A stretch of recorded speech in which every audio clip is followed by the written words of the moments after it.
Hello everyone, welcome back. Previous class में हम लोग कॉन्टिन्यूस सीरीज़ से कैसे कॉन्टिन्यूस सीरीज़ के केस में हम अर्थमेटिक मीन का कैलकुलेशन करते हैं ये देख रहे थे और फिनिश कर चुके हैं। हम लोग तीनों मेथड को हम लोगों ने एक साथ डिस्कस कर लिया था। तीन मेथड्स की अगर बात करें कि कौन कौन से थे,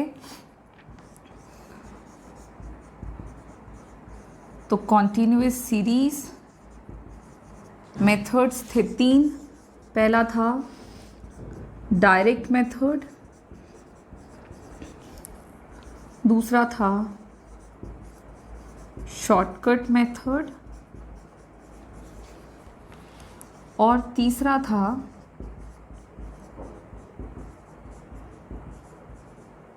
step deviation method.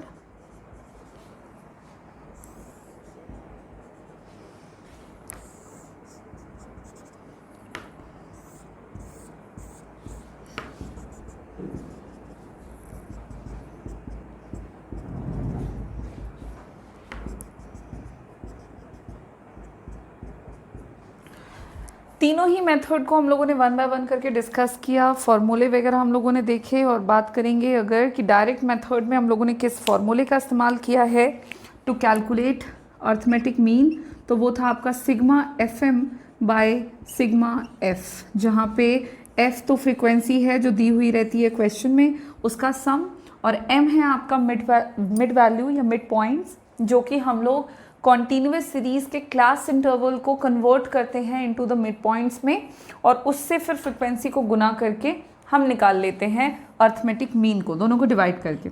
Shortcut method में जो फॉर्मूला यूज़ कर रहे थे, शॉर्टकट मेथड को हम अज्यूम्ड मीन मेथड भी कहते हैं, और यहाँ पे फॉर्मूला यूज़ कर रहे हैं हम a plus sigma f d upon sigma f, जहाँ पे a है assumed mean, sigma f again sum of frequency, और एफ डी अज्यूम्ड मीन को मिड वैल्यू से या मिड पॉइंट से हम किसी भी एक वैल्यू को मीन अज्यूम करते हैं और उससे हम फिर डेविएशन निकालते हैं और उस डेविएशन को फ्रीक्वेंसी के साथ गुना करके उसका सम करके दोनों को डिवाइड करके अज्यूम्ड मीन में ऐड करते हैं। तो शॉर्टकट मेथड से निकलता है हमारा arithmetic mean.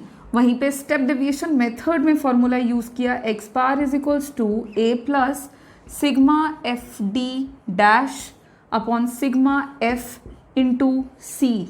C is the common factor, और यहाँ पे हम क्या कर रहे हैं, तो सबसे पहले मीन अज्यूम करते हैं। फर्स्टली क्लास इंटरवल को कन्वर्ट करते हैं इनटू द मिड पॉइंट्स।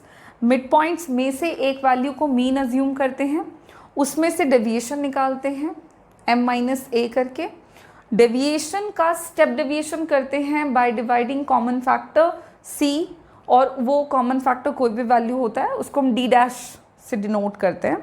फिर उसको फ्रीक्वेंसी से गुना करके sum divided by sum of frequency और इनटू कर देते हैं कॉमन फैक्टर से, और कुछ इस तरह से ये तीन फॉर्मूले यूज़ किए जाते हैं अंडर दी कॉन्टिन्यूस सीरीज़, और मेथड्स रहते हैं ये तीन।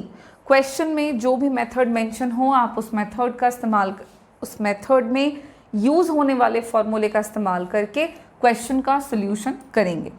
तो यहाँ पे आपको मैंने पहले ही बताया हुआ था, हमने अपने कैलकुलेटिव पोर्शन को शुरू करने से पहले एक स्ट्रक्चर के फॉर्म में डिस्कस किया था कि तीन सीरीज़ रहेंगे, तीनों ही सीरीज़ के तीन तीन मेथड्स होंगे और तीनों मेथड्स में कौन कौन से फॉर्मूले यूज़ होंगे वो। तो आपने ये सारे फॉर्मूले एक साथ लिख लेने हैं सो दैट कन्फ्यूजन ना हो आपको, और एक जगह पे रहने से रिवीजन जो है वो हम आसानी से कर सकेंगे। ठीक है,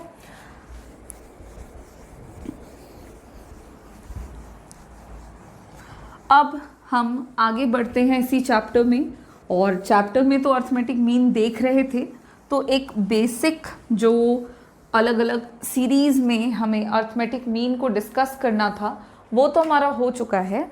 बट अब हम लोग ये जान लेते हैं कि अगर अर्थमेटिक मीन का कैलकुलेशन तीनों सीरीज़ के अलावा भी कर रहे हैं हम, तो वो हम कैसे करेंगे। यानी कि अब हम देखेंगे कैलकुलेशन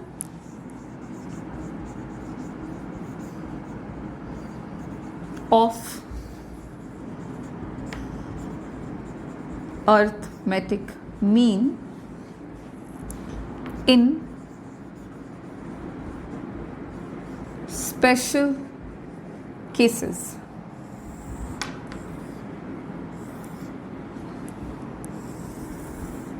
अर्थमेटिक मीन का कैलकुलेशन स्पेशल केस में। अब स्पेशल केस से क्या मतलब है यहाँ पे, तो बात समझिएगा ध्यान से। ध्यान देने वाली बात यह है कि हम कॉन्टिन्यूस सीरीज़ को ही अगर और थोड़ा इम्प्रोवाइज़ कर दें, कॉन्टिन्यूस सीरीज़ के ही और डिटेल फॉर्म में जाएं, तो कॉन्टिन्यूस सीरीज़ के ही और टाइप हैं। आप याद करेंगे हम लोगों ने स्टैटिस्टिकल सीरीज़ में ये सारी चीज़ें पढ़ रखी हैं कि कॉन्टिन्यूस सीरीज़ के और भी टाइप होते हैं, जैसे कि open end series, mid value series, cumulative frequency series, inclusive series, exclusive series. तो there are variety of continuous series. तो अगर हम उस तरह के सीरीज़ में हैं और वैसे सीरीज़ से हमें अर्थमेटिक मीन को कैलकुलेट करना हो, तब हम कैसे करेंगे? तो उस समय हमें पहले सीरीज़ में थोड़े बहुत एडजस्टमेंट करने पड़ेंगे अकॉर्डिंग टू द सीरीज़। जो भी सीरीज़ गिवन होगा, लाइक मिड पॉइंट सीरीज़ होगा, या आपका ओपन एंड सीरीज़ हो सकता है, या फिर इंक्लूसिव सीरीज़ हो सकता है। तो जो भी सीरीज़ होगा, अकॉर्डिंगली हमें पहले कुछ सर्टेन चेंजेस करने होंगे, and then we'll apply the formula of arithmetic mean, और फिर उस फॉर्मूले के अकॉर्डिंग हम सोल्यूशन को करेंगे। तो यहाँ पे स्पेशल केसेस में हम कुछ डिफरेंट केसेस डिस्कस करेंगे, और सबसे पहला केस जो हम यहाँ पे डिस्कस करेंगे वो है हमारा कैलकुलेशन ऑफ, पहला केस आप इसको कह सकते हो कैलकुलेशन ऑफ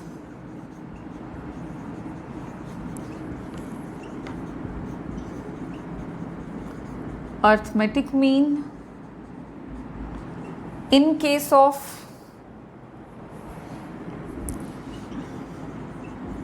cumulative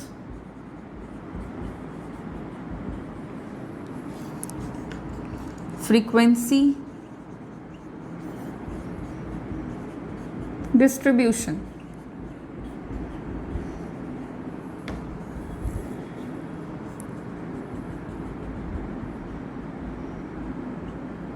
ठीक है,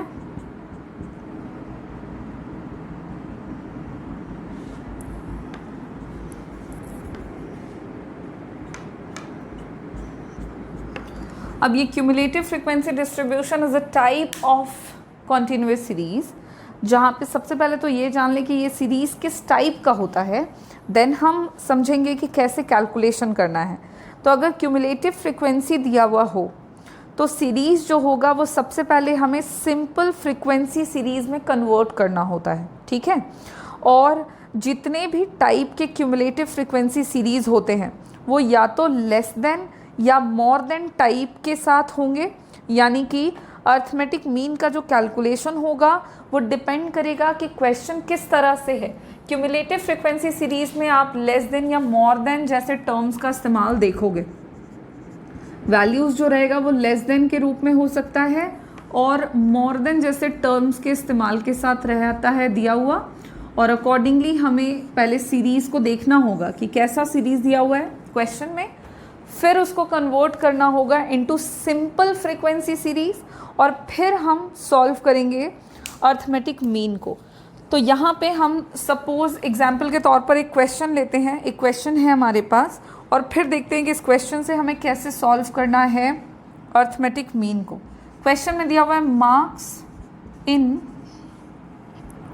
statistics of students of class 11th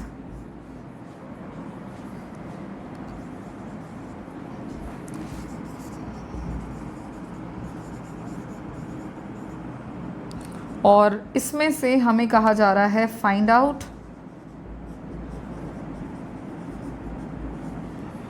arithmetic mean using direct method. अब यहाँ पे आपको दिक्कत नहीं होनी चाहिए ये बात को समझने में कि डायरेक्ट मेथड मतलब क्या। We are in case of continuous series, याद रखिएगा कॉन्टिन्यूस सीरीज के ही केस में हैं हम लोग, और कॉन्टिन्यूस सीरीज के केस में आपको यहाँ पे डायरेक्ट मेथड का इस्तेमाल करके क्वेश्चन को सॉल्व करने के लिए कहा जा रहा है। पहले तो क्वेश्चन को ही थोड़ा अरेंज करना होगा, और जो दिया हुआ है डेटा वो कुछ इस तरह से कि मार्क्स दिया हुआ है और एक तरफ नंबर ऑफ स्टूडेंट्स गिवन है, ठीक है।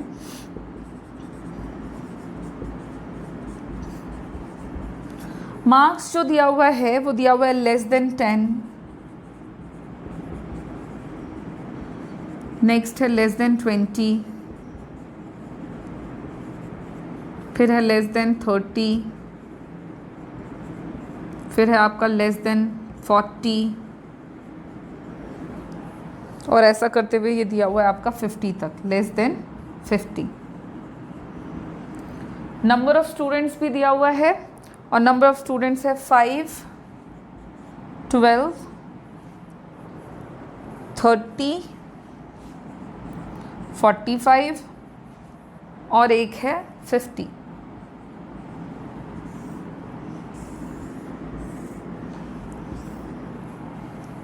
This is the question which is given, और ये हम देख सकते हैं सिंपली क्यूमुलेटिव फ्रीक्वेंसी सीरीज है दिया हुआ, और जैसा कि हम लोग देख रहे हैं स्पेशल केसेस में कि कैसे होता है कैलकुलेशन, तो अब हमें करना ये होगा कि इस क्यूमुलेटिव फ्रीक्वेंसी सीरीज़ को सिंपल फ्रीक्वेंसी सीरीज़ में कन्वर्ट करना होगा।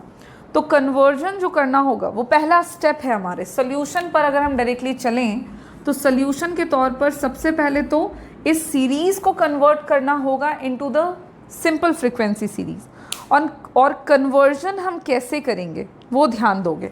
तो कन्वर्जन में दिया हुआ है यहाँ पे मार्क्स, ठीक है, और एक तरफ दिया हुआ है नंबर ऑफ स्टूडेंट्स। इसको आपको ध्यान से समझना है, ओके। देखो दिया हुआ है लेस देन 10, अब लेस देन 10 से मतलब हो गया 10 से कम, तो यहाँ पे आपका जो क्लास इंटरवल होगा वो होगा 0 से 10 के बीच में, क्योंकि 10 से कम बोल रहा है इसलिए। अगला बोलता है लेस देन 20, तो इसको पहले you have to convert into simple frequency, तो ये हो जाएगा 10 to 20। नेक्स्ट है लेस देन 30, तो ये हो जाएगा 20 से 30, क्योंकि लेस देन बोल रहा है, ध्यान देना। उसके अलावा नेक्स्ट है लेस देन 40, तो ये हो जाएगा 30 to 40, और फिर है लेस देन 50, तो ये हो जाएगा 40 से 50।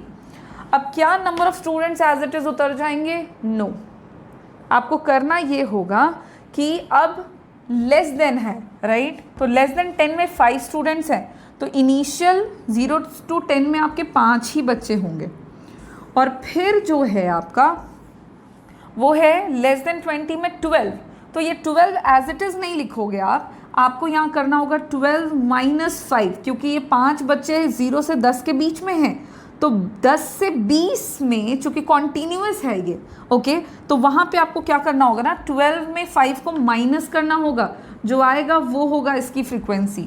20 से 30 में देखो दिया हुआ है 30, और 30 से जस्ट पहले है आपका कितना 12, और 12 के साथ उसमें और क्या है, तो वो है आपका 12, ठीक है। तो आपको करना ये होगा कि 30 - 12 करोगे इज इक्वल्स टू जो आएगा वो होगा नंबर ऑफ स्टूडेंट्स। 30 से 40 में दिया हुआ है 45, 45 से पहले दिया हुआ है 30, तो 45 - 30 करोगे बराबर में आएगा 15, और उसके बाद है 50, नेक्स्ट उससे पहले 45, तो 50 - 45 is equals to 5। Now the series is converted into the simple frequency series, और अब आप क्या करोगे, अप्लाई करोगे मेथड वगैरह, जो भी तरीके हैं, जो भी फॉर्मूलाज हैं, डायरेक्ट मेथड यूज़ करने के लिए कहा जा रहा है क्वेश्चन में, तो आप उसी के अकॉर्डिंग अप्लाई करोगे फॉर्मूला वगैरह और क्वेश्चन का सल्यूशन करोगे। ध्यान दो हमने क्या किया है, हम अगर क्यूमुलेटिव फ्रीक्वेंसी डिस्ट्रीब्यूशन में हैं तो या तो केसेस मोर देन के साथ होंगे या लेस देन के साथ होंगे। लेस देन के साथ एक क्वेश्चन हम देख रहे हैं जहाँ पे दिया हुआ है एज इट इज़, तो सबसे पहले इसको कन्वर्ट करना होगा आपको सिंपल फ्रीक्वेंसी में। लेस देन है तो लेस देन में क्या कर रहे हैं हम कि कॉन्टीन्यूअस में हम क्लास इंटरवल ले रहे हैं, और फ्रीक्वेंसी को उस हिसाब से हम घटा करके कन्वर्ट कर रहे हैं इनटू सिंपल फ्रीक्वेंसी, और फिर हमारा तैयार हो जाता है एक सिंपल फ्रीक्वेंसी सीरीज। और उसके बाद हम अब अप्लाई करेंगे फॉर्मूला ऑफ डायरेक्ट मेथड। तो फॉर्मूला वगैरह अप्लाई करने के लिए आपको पहले कुछ कैलकुलेशन करना होगा। तो आपको यहाँ पे फिर इस सीरीज़ को, सोल्यूशन तो हमारा शुरू हो चुका है, एक टेबल बनाया और फिर इसका एक तुमने अगला टेबल भी बनाना होगा जहाँ पे हम कैलकुलेशन के तरीके डिस्कस कर लेंगे। और करना वही है, सिंपली आपको कॉलम्स वगैरह बनेंगे 4,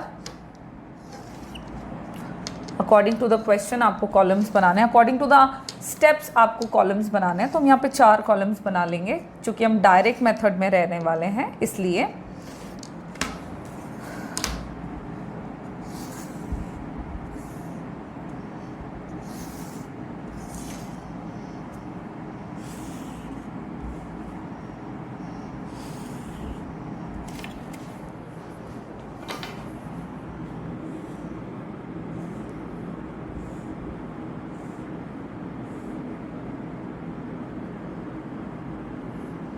ठीक है, अब देख लो, सबसे पहला कॉलम में हम क्या लिखते हैं, तो मार्क्स यहाँ पे लिख लोगे, जिसको हम x मान रहे हैं। क्या है, 0 से 10, 10 से 20, 20 से 30, 30 से 40 और 40 से 50। फिर नंबर ऑफ़ स्टूडेंट्स को फ्रीक्वेंसी मान रहे हैं और वो हमारा होगा 5, 7, 18, 15 और 5। याद रखना, लेस देन में आपको घटाना होगा, घटाते हुए आप ये सारे काम करोगे।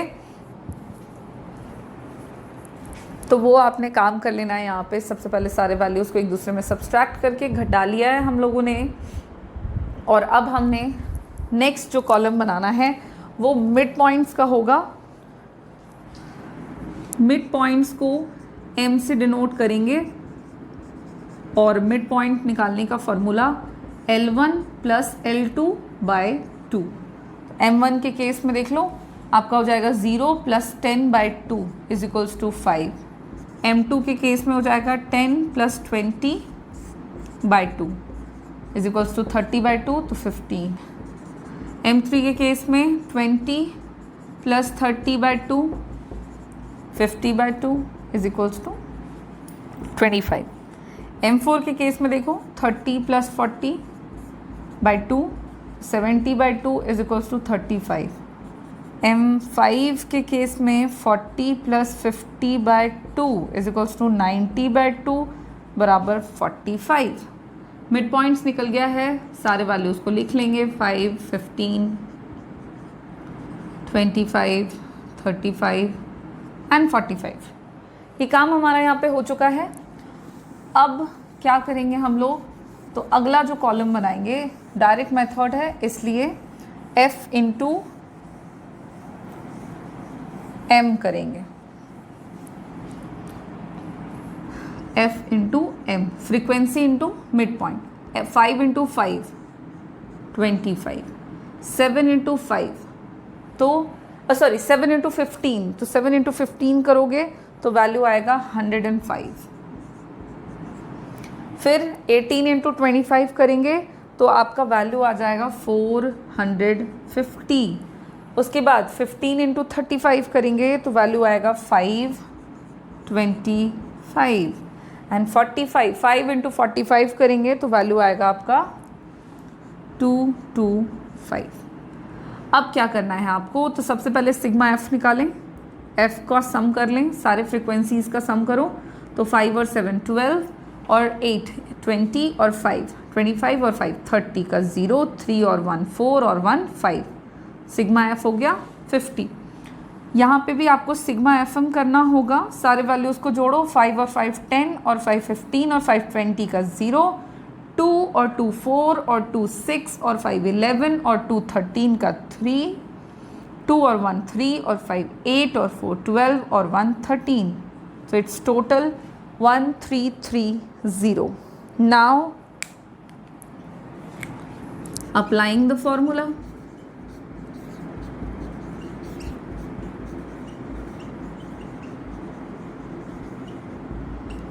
फॉर्मूला अप्लाई करेंगे हम लोग, एंड डायरेक्ट मेथड में अभी मैंने आपको बताया था क्लास के बिल्कुल स्टार्टिंग में कि फॉर्मूला है sigma f m by sigma f. फॉर्मूले याद करने पड़ेंगे बच्चे, आप यह याद रखेंगे सब लोग। अब नेक्स्ट में आप क्या करोगे, पुट करोगे सारे वैल्यूज़ को।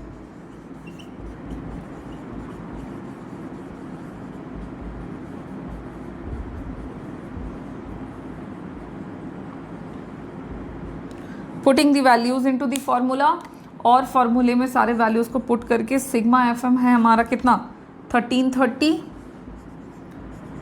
और सिग्मा एफ है 50। सिंपली सॉल्व करें आप इन वैल्यूज़ को, डिवाइड करो 133 को 5 से, तो 26.6 is the answer.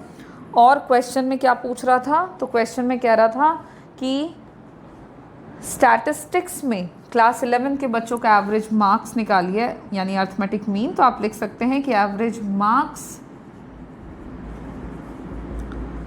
Of the students of class 11th in statistics is 26.6। और इस तरह से आपका आंसर जो है वो निकल आता है। इन स्पेशल केसेस, और स्पेशल केस में हम देख रहे थे क्यूमुलेटिव फ्रीक्वेंसी सीरीज़, जहाँ पे मैंने आपको सिखाया कि अगर क्यूमुलेटिव फ्रीक्वेंसीज़ में लेस देन या मोर देन हो, तो पहले हम लोगों ने आज एक केस देखा है, लेस देन का केस देख लिया है हम लोगों ने, कि लेस देन का केस के साथ अगर क्वेश्चन दिया हुआ है, डेटा दिया हुआ है, तो पहले उसको कन्वर्ट करना होता है into the simple frequency series.